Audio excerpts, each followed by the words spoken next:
You think smoke is normal because every movie ever made shows fires coughing black clouds into the sky. But listen, smoke is just unburned fuel screaming that your fire is failing. And in a blackout world where heat means survival, that gray trail above your shelter is basically a giant signal flare telling the cold and everyone else exactly where you are. The truth nobody tells you is that a wood stove doesn't need to smoke if you understand what fire actually is. Fire isn't just burning wood, it's a chemical reaction chasing oxygen, temperature, and time. And if you control those three things, you can turn a messy campfire into something almost invisible. Here's where most people go wrong. They feed a stove like they're feeding a bonfire. Thick logs, damp branches, panic stacking. The result is incomplete combustion, which means the gases inside the wood, methane, carbon monoxide, volatile oils, escape before they fully ignite. That escaping gas becomes smoke. A clean burning stove is basically a gas burner in disguise, and your first survival insight is brutally simple. The fire must burn the smoke before the smoke leaves. That's why smaller, split wood works better than giant chunks, because thin fuel heats faster, releases gases predictably, and allows oxygen to wrap around the flame instead of suffocating it. When you see bright yellow turning into almost blue edges, that's efficiency. The stove is eating its own exhaust, but dry wood alone won't save you, because airflow is the invisible skeleton of every smokeless stove. You can have perfect fuel and still choke the fire if the air path is wrong. Think of a rocket stove design, a vertical burn chamber where hot air rises fast, pulling fresh oxygen from below like a vacuum. That speed is everything. Hot air rises because heated molecules spread apart and become less dense, creating draft. And draft is what forces the smoke back into flame. When survival manuals talk about draw, they're describing a pressure difference that turns your stove into a natural engine. If your chimney is too short or too wide, the draft collapses, the gases cool, and suddenly your stealth heater becomes a smoke machine visible from kilometers away. Now here's a trick that feels backwards until you understand combustion physics.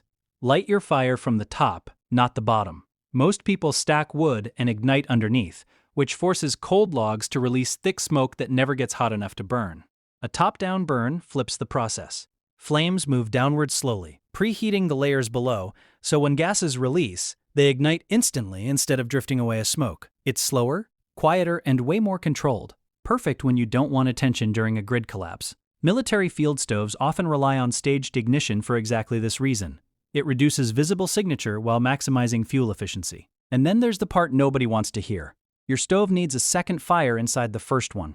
Smokeless designs often create a secondary combustion zone, where extra oxygen mixes with hot exhaust gases above the main flame. You don't need advanced engineering to mimic this. Even a simple metal cylinder with small air holes near the top can inject preheated air back into the rising smoke, reigniting it. When those invisible gases ignite, the flame becomes sharper, cleaner, almost ghost-like, and the smell changes from harsh campfire to something faint and dry. What you're really doing is extending the burn time of fuel that would otherwise be wasted, and in a survival situation, that difference might mean cooking one more meal without revealing your position. Of course, heat without control becomes its own enemy.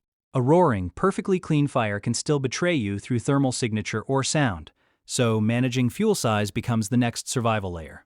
Thin sticks burn hot and fast, thick logs burn slow and smoky, but a mixed feed, pencil-thin kindling feeding thumb-thick branches, keeps the flame stable without spikes. Stability is what allows secondary combustion to stay active, because temperature drops are what create smoke in the first place. Think of your stove less like a fireplace and more like a living system that hates sudden changes. Feed it gently, consistently, and it rewards you with quiet heat. Now let's talk about something darker, because a smokeless stove can also be a silent killer. When combustion becomes efficient, you produce less visible warning, and carbon monoxide becomes the invisible threat. That's why airflow out must always exceed airflow in.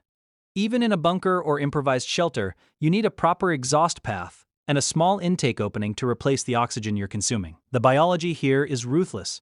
Carbon monoxide binds to hemoglobin far more strongly than oxygen does, which means you won't feel smoke choking you. You'll just get sleepy. Survival instructors repeat one rule endlessly. If the flame looks lazy or starts turning deep orange with no movement, ventilation is failing. Clean burn doesn't mean safe burn. Another secret most beginners overlook is thermal mass. A smokeless stove isn't just about flame, it's about storing heat so you don't need constant fuel. Wrapping the burn chamber with stone, clay, or even packed earth, absorbs excess temperature spikes and releases warmth slowly, keeping combustion stable while reducing fuel consumption. Ancient masonry heaters worked on this exact principle: burn hot and clean for a short time, then let the mass radiate heat for hours. In a collapse scenario, that means fewer fires, fewer chances of being seen, and less wood gathering when energy is already scarce. And here's the psychological twist nobody prepares you for. A clean burning stove changes how you think about survival. Instead of feeding fear with a frantic blaze, you manage a quiet, efficient system that feels almost engineered. You stop chasing bigger flames and start chasing better flames. And that shift in mindset is what separates people who burn through resources from those who outlast the winter. When you sit next to a smokeless fire, there's barely any crackle, barely any haze, just steady warmth, like the world forgot you exist. That silence can feel eerie at first, especially when you're used to the drama of roaring fires. But it's also the sound of control. So if the world goes dark and you find yourself building heat from scraps of wood, remember this: smoke is not inevitable, it's just wasted energy escaping because the fire wasn't given enough heat, oxygen, or time. Split your fuel smaller than you think you need, create a strong vertical draft, ignite from the top so gases burn as they rise, feed secondary air to relight the exhaust, stabilize the flame with consistent fuel size, ventilate ruthlessly to avoid invisible poisoning, and surround the burn with mass so the heat lasts longer than the flame itself. Do that, and you won't just have a stove. You'll have a quiet engine that turns chaos into warmth while the outside world searches for smoke that never appears.